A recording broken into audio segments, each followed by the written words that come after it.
ya gimana ya, ada peristiwa politisnya, terus kita dianggap cengeng.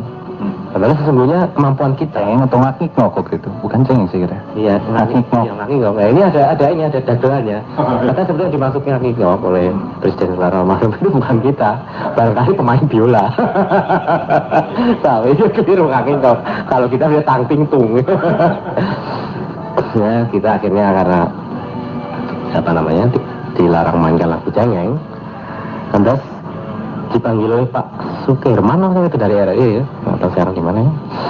Dan Pak begini, kalau saya dilarang, saya sudah hidup dari musik, terpaksa saya meniru. Kecuali kalau dikasih jalan keluar, lagu yang bagaimana? Tapi kalau dikasih lagu-lagu kita soal aransir mungkin bisa. Akhirnya kita main lagu, sering memainkan lagu-lagu Beatles. Karena kebetulan saya melanda. Di samping itu memang bukan penilaian kos plus saja atau kos saudara saja waktu itu ya. Mengandungnya sampai dari segi konservatorium dia itu mempunyai nilai yang sempurna. Jadi dia punya harmonisasinya berang itu sempurna. Sampai sekarang masih saya anggap dia paling sempurna sampai sekarang. Walaupun mungkin sekarang sudah dilanda Michael Jackson ya, karena sudah bubar kurang tahu ya. Terus kira-kira bulan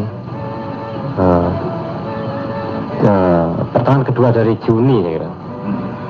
Tahun kedua dari Juni terpaksa kita urusan dengan Kejaksaan Tinggi. Kejaksaan Tinggi di waktu itu Kejaksaan Tinggi punya polisi sendiri seperti sekarang ya, semerawut tuh ya. Setiap itu satu punya polisi. Kita dipanggil, terus ada desa kita berempat sampai Nom sama Yon sama Ya itu.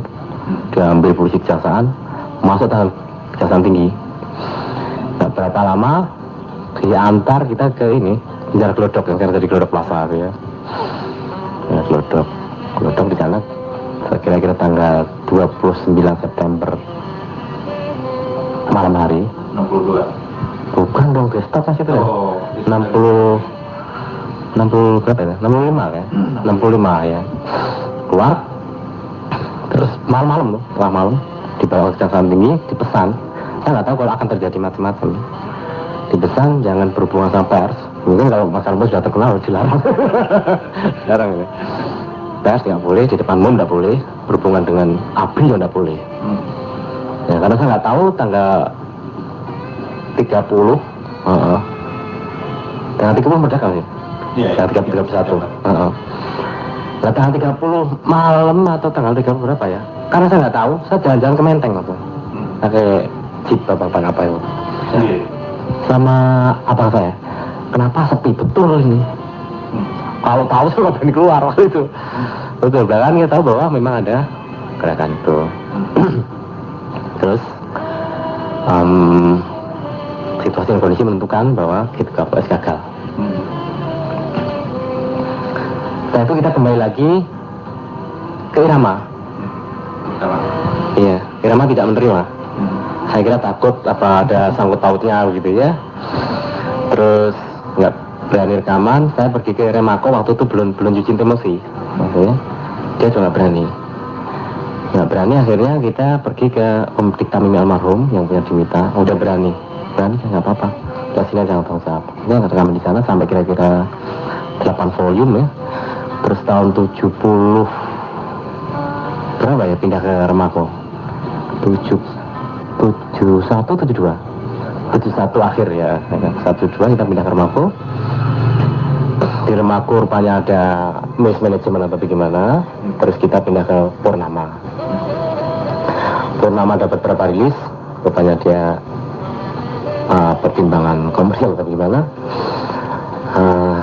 Kita selesai bekerja dengan Purnama. Dan akhirnya kita mencoba berdiri sendiri, yang begitu harusnya ya, berdiri sendiri, kita bayar sendiri, sewa studio sendiri, dan kita berhubungan dengan perusahaan yang baru yang dipimpin oleh anak muda yang namanya apa itu, yang dada itu, segala macam itu, ya UR Record ya, UR ya. Nah, setelah begitu karena kita ada freelance. Terakhir kita sekarang bekerja sama dengan Akurama dan WAA. Nah, itu saya panjang sekali. Tapi menarik sekali ya.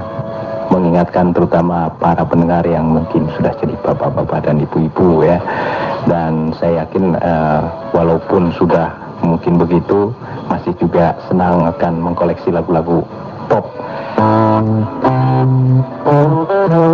Baiklah Bung Tony, satu pertanyaan kami, kenapa Anda membuat satu eksperimen dalam tata terdiri dari beberapa, ya katakanlah semacam beberapa warna? Apakah ini bukan satu nanti tudingan dari masyarakat Anda itu gambling istilahnya? Kalau nggak kena yang ini, kena yang itu. Gimana menurut Bung Tony? Ya, saya kira pendapat itu juga bisa dibenarkan ya, di tanda tanya itu. Tapi untuk kami dari Kusblas sudah berunding, saya kira begini ceritanya. Karena kita sudah lama berkecimpung dalam musik, saya kira mestinya ya penggemar kita juga sudah ada seperti kita yang berkeluarga dan lain-lain. Paling tidak ingin mengetahui, walaupun kita bisa membuat lagu-lagu pop yang sederhana, saya kira sampai di mana kemampuan harmonisasi dari Kusblas. Kita ingin juga misalnya, kalau kita terlalu lama, ini kita ngomong belak-belakan aja ya Pak Rafis ya. Kita terlalu lama mempertahankan warna, walaupun di situ ada warna kita ya. Barangkali untuk penggemar yang lain juga ingin, apa Kusblas hanya mampu begitu saja? Pasti ada pertanyaan itu. Apakah dia hanya bisa membuat lagu-lagu kacang goreng? Tapi sebenarnya tidak. Jadi kita juga membuat lagu-lagu yang komersial, katakanlah pop komersial ya. Tapi di samping itu kita hanya ingin mencoba apa yang pernah kita pelajari di musik. Sehingga barangkali itu suatu koleksi yang bagus sekali untuk penggemar kita yang sudah berkeluarga, dan mestinya pengamatan musiknya juga sudah lebih matang.